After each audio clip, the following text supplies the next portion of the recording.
ஒன்னும் புரியல. இதுக்கு முன்னாடியே இந்த மாதிரி தான் டைகர் வரப்போறாருன்னு சொன்னாங்க. ஆனா யாருமே வரல.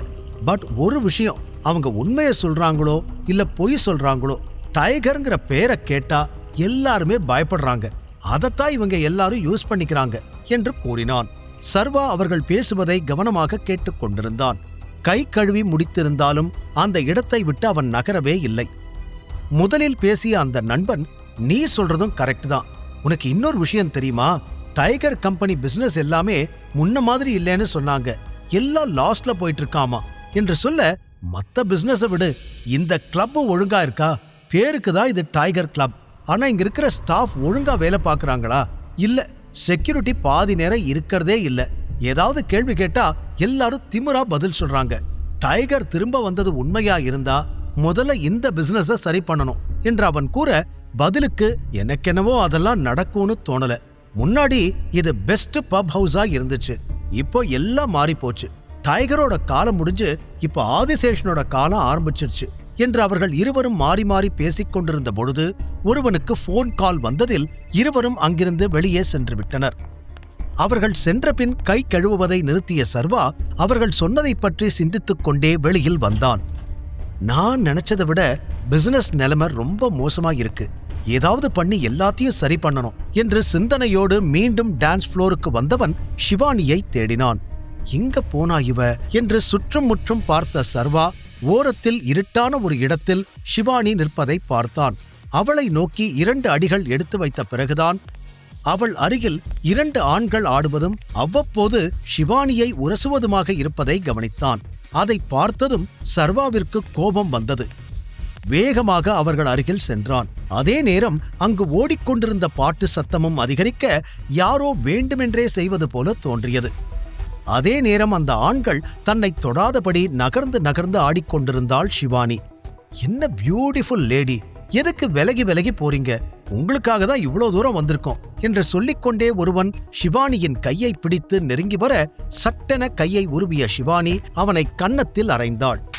திடீரென அவள் அடிப்பாள் என எதிர்பார்க்காதவன் கீழே விழுந்தான்.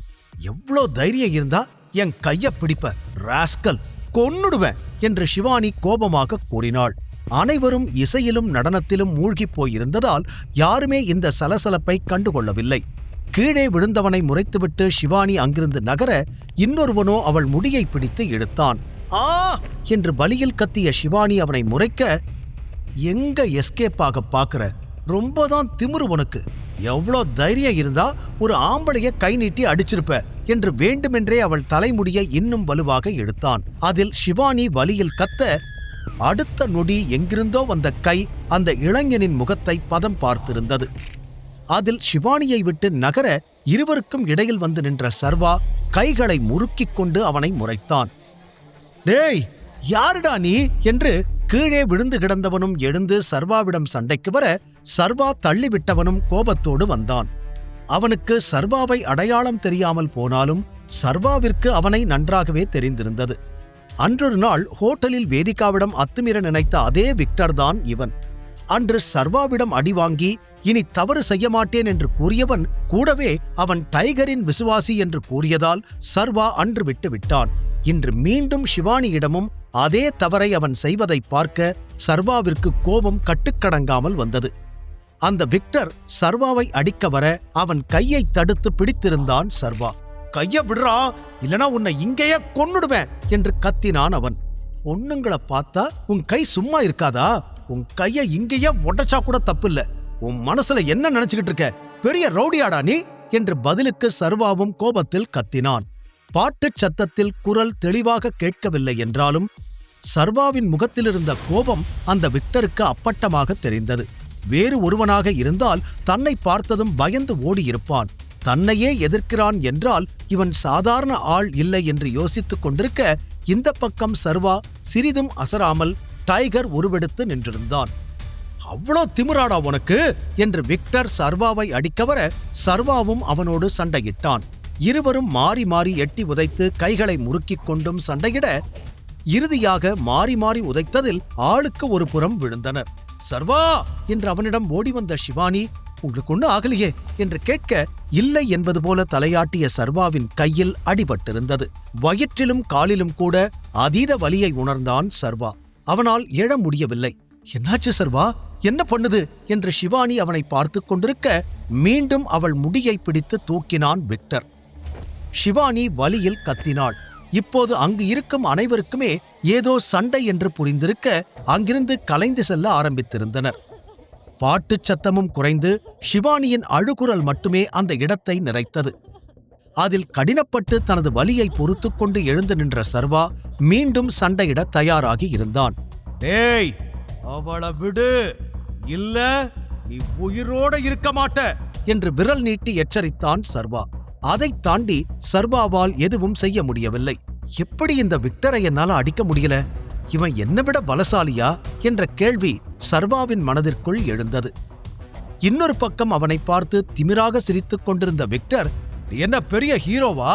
நீ சண்டை போட்ட உடனே பயந்து ஓடிடுவேன்னு நினைச்சியா?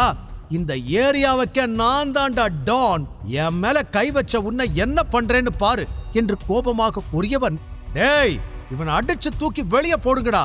இனிமே கனவுல கூட இவன் என்னை பத்தி நினைக்க கூடாது என்று தனது ஆட்களிடம் கூறிவிட்டு ஷிவானியை அங்கிருந்து இழுத்துக் கொண்டு முன்னேறினான். என்ன விடுடா, என்ன விடு, டேய் விடு என்று ஷிவானி கத்துவதையெல்லாம் அவன் பொருட்படுத்தவே இல்லை. ஏய், அவளை விடு, இல்லனா உன்னை கொன்னுடுவேன், டேய் விடுறா என்று சர்வா அவனை தடுக்க முயன்றான். ஆனால் முடியவில்லை. மிகவும் பலவீனமாக இருந்த சர்வாவால் விக்டரையோ அல்லது அவனது ஆட்களையோ எதிர்க்க முடியவில்லை. அதனால் செக்யூரிட்டி, செக்யூரிட்டி, யாராச்சும் இருக்கீங்களா? இங்க கொஞ்சம் வாங்க ப்ளீஸ், செக்யூரிட்டி என்று சர்வா அடுத்ததாக கத்தி அழைக்க யாருமே உதவி செய்ய வரவில்லை. அங்கிருந்த மொத்த கூட்டமும் தப்பிச் செல்வதில்தான் கவனமாக இருந்தனர். என்ன கிளப் இது? செக்யூரிட்டியை கூப்பிட்டா கூட யாரும் வரமாட்டாங்க. என்ன நடக்குது? இந்த பிசினஸ் ஏன் இவ்ளோ மோசமா இருக்கு? சூர்யா இதெல்லாம் ஏன் கண்டுக்கவே இல்ல? ஒருவேளை தெரிஞ்சேதான் இப்படியெல்லாம் பண்றானா? அவன்தான் ஒருவேளை ஸ்பையா இருப்பானோ? என் பிசினஸ அழிச்சு ஆதிசேஷனை என் இடத்துக்கு கொண்டு வர நினைக்கிறானோ என்ற அரை நிமிடத்திற்குள் மனதில் பல கேள்விகள் வந்து போக, நிலைமை இப்படியே நீடித்தால் பிசினஸ் என்ற ஒன்று இல்லாமலேயே போய்விடும் என்பது சர்வாவிற்கு அந்த நொடி தெளிவாக புரிந்தது. அதை மனதிற்குள் குறித்துக் கொண்டவன் விக்டரை தடுத்து, உன்னை கடைசியா வார்ன் பண்றேன், அவளை விட்டுடு, இல்லனா நீ ரொம்ப வருத்தப்படுவ என்று கத்தினான். அதைக் கேட்டு சத்தமாக சிரித்த விக்டர், முடிஞ்சா ஒன்ன முதல்ல காப்பாத்திக்கோ என்று சர்வாவை தள்ளிவிட்டு தன்னிடமிருந்து தப்பிக்க போராடும் ஷிவானியை இழுத்துக்கொண்டு அங்கிருந்து சென்றிருந்தான். சர்வா அவன் பின்னால் செல்ல போக விக்டரின் ஆட்கள் சர்வாவை சுற்றி வளைத்தனர்.